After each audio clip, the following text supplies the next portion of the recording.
We're about to dive into something that feels almost like a conspiracy theory, but it's real. We're going to uncover a hidden war, a silent takeover that literally reshaped our entire world.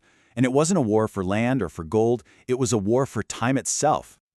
So let me ask you a simple question. Do you know what time it is? Of course you do. You glance at your phone, your watch, and you get a single, precise, unquestionable answer. Easy, right? Well, what if I told you that for almost all of human history, that very question would have just gotten you a confused look? The way we think about time, as this fixed, universal thing that just ticks forward, it's actually a brand new invention. And it wasn't just adopted, it was imposed on the world. So, let's peel back the face of the clock. We're going to look at a hidden history that's way more recent and way more artificial than any of us really think. We feel time as this mechanical, relentless ticking. It's rigid, but the source material we're digging into today points to a totally different world, a world where time wasn't a machine at all. It was alive. It had a rhythm. It used to breed, in sync with the planet itself. And to really get our heads around just how massive this change was, we have to compare these two worldviews. There's the breathing time of our ancestors, and then there's the machine time that runs pretty much everything we do today. On one side, you've got cyclical time. This is the worldview of so many indigenous cultures, like the Palawa of Tasmania. For them, time is a circle. It's measured by the coming and going of seasons, by cues in the environment. There's no new year, because a circle doesn't have a beginning or an end. Then you have our Western linear time, a straight line, an arrow shooting from the past into the future, all chopped up into seconds and minutes.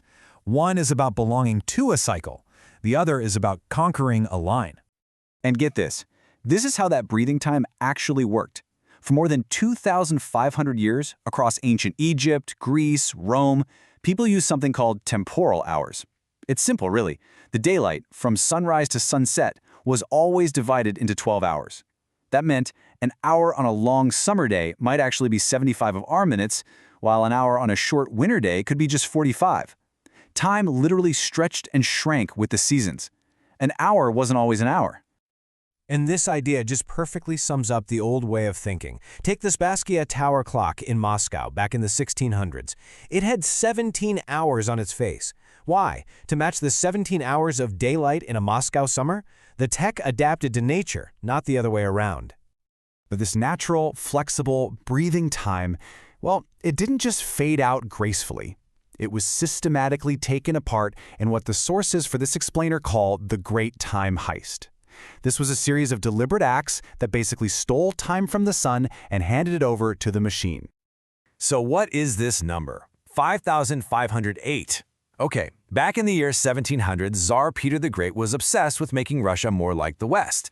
So he switched the country from its traditional Byzantine calendar, which was in the year 7208, to the European Julian calendar. Just like that, it became the year 1700. In a single move, he literally deleted 5,508 years of his country's history from the official record. And that was just one step in a heist that took centuries. It started way back with Julius Caesar, who forced a standard solar calendar on everyone, wiping out local systems based on the moon. Then you have Peter the Great in 1700, not just changing the year, but smashing those amazing 17-hour seasonal clocks. Fast forward to the 1840s, and suddenly, railway time forces whole towns to give up their own local noon just so the trains could run on schedule. And the final nail in the coffin? 1924, when the BBC broadcast its first time signal, those 6 little pips. That's the moment timekeeping was officially outsourced from your own horizon to a single global machine. And here's the crucial thing to understand. This wasn't just about making things more efficient. Each step was a power move. It was a victory for a new industrial world that needed everything to be standardized, mechanical, and predictable. It was a flat-out conquest of nature's time. But this heist, this war on time, it actually wasn't a total success. In one corner of the world, a kind of resistance held out.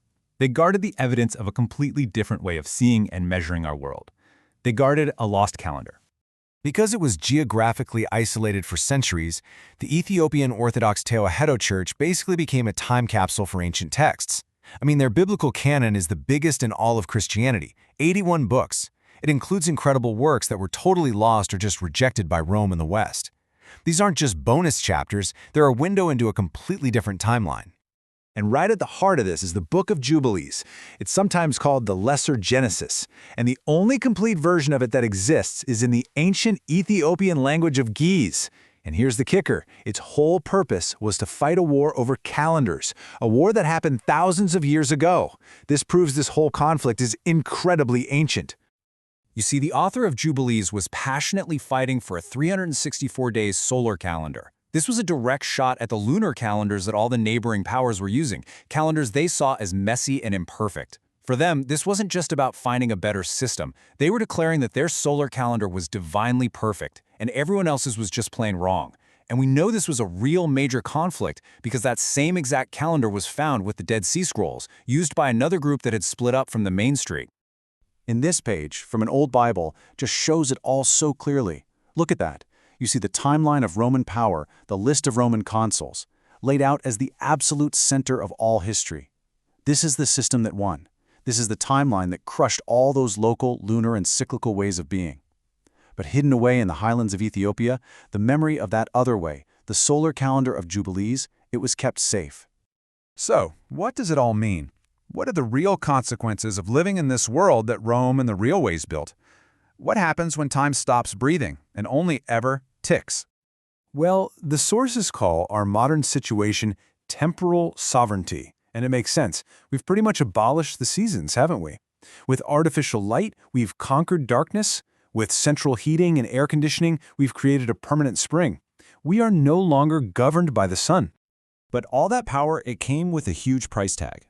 By cutting ourselves off from the planet's rhythms, we traded the incredible resilience our ancestors had for a very fragile kind of convenience. The creation of Greenwich Mean Time wasn't just a simple update. The sources argue it created mechanical cages, forcing our own biology into a never-ending fight with our economy. Which leaves us with a pretty big question, doesn't it? We gained this incredible ability to live and work completely separate from the natural world. We got a planet synchronized to a single ticking clock. But what did we lose along the way? And maybe the answer is right here, in this final thought from the sources. It contrasts our modern idea of ownership with the indigenous Palawa worldview. We own the world, but the Palawa belong to it. It really makes you think about the difference between mastering the world and just being a part of it.